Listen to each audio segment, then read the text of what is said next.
Hello guys, তো তোমরা কেমন আছো? আমি তো খুব ভালো আছি। ঝুমা অ্যান্ড সুনীল ব্লগসে তোমাদেরকে সবাইকে স্বাগত।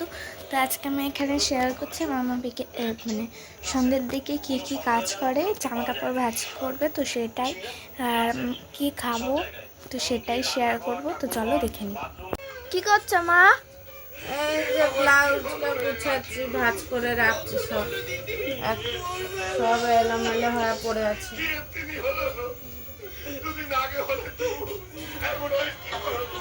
তো তোমরা এখানে দেখতেই পাচ্ছ কতগুলি ব্লাউজ এখানে ওইখানে আছে, আবার এইখানে ভাঁজ করে হয়ে গেছে এগুলো, আর ওইগুলো এখনো ভাঁজ করা বাকি।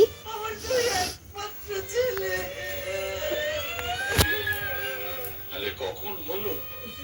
আজ ভোরেই তো জানতে পারলাম। হাসপাতালে না বাড়িতে আনতে? হাসপাতালে কেন হবে? যা আমার তা তো বাড়িতে। সন্ধ্যাবেলায় কি টিফিন খাওয়া হবে? ওই তোমার হরলিক্স করে দেবো, আমি একটু কফি খাবো। দেখি যদি ফুচকা আসে, কিছু যদি আসে বাড়ির পাশে কিনবো, না কিছু বানাইতে হবে। সেটা হয়তো তবু একটা কথা ছিল। আমার ছেলে লিখেছে সে আমাদের পছন্দ করা মেয়েকে বিয়ে করতে পারবে না। লিখেছে আনপসিবল। এই কথাটা আনপসিবল নয়। ব্লাউজ, কতগুলি ব্লাউজ। তবু কথা ঠিকঠাক বলতে পারে না। মেয়েদেরকে পছন্দ করেছি, সেই টিনাকে বিয়ে করবে না বলে ভোরবেলা। এই দেখো দুধ চাল হচ্ছে, হরলিক্স আর কফি খাওয়া হবে বলে। দেখো এই যে ভাঁজ করে এই যে গুছাচ্ছে।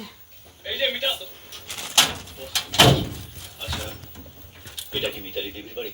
না, এটা আমার বাড়ি, ও আমার ছেলের বউ। তাই বলো?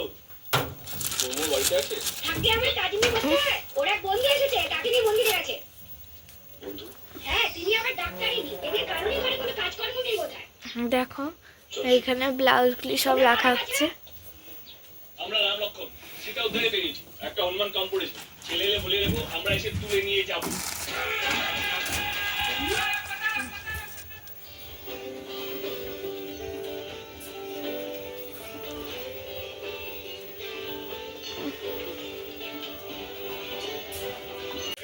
এই দেখো সুন্দর করে গুছিয়েছি, টাল হয়েছে মেয়ের।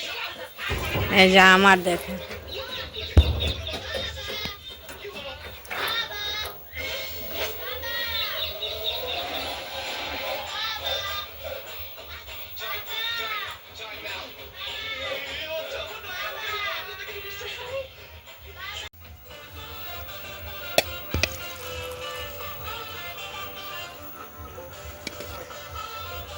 দুধটা রেখে দিয়েছে। তুমি এসব কি করেছো বলো তো? শোনো, তুমি ইমিডিয়েটলি এখান থেকে পালাও। যাও যাও যাও, পালাও।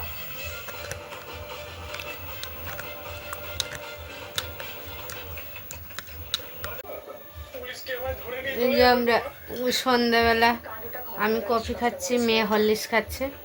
সরি মা, সরি, ভুল হয়ে গেছে। তুমি কিছু একটা করো না, আর হবে না, প্লিজ মা, প্লিজ।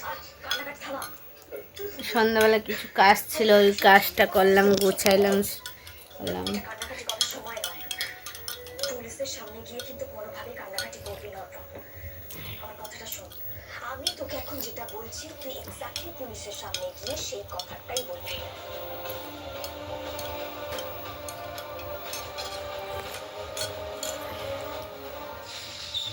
দেখুন, আমি কিন্তু ঠিক 10 গুনবো, তার মধ্যে যদি দরজা না খোলেন আমি কিন্তু ভাঙতে বাধ্য হবো। রক্ষা করো ঠাকুর, আমি যে টেনশনে কি বলতে কি বলবো আমি কিছু বুঝতেই পারছি না। কি হবে এবার? আমি কথা বলবো, আশা করি তুমি আসবে। যাও আগে যাও। ভিডিওটি এইটুকুখানি, ভালো লাগলে লাইক করে দেবে, কমেন্ট করে দেবে, শেয়ার করে দেবে, সাবস্ক্রাইব করে দেবে। টাটা।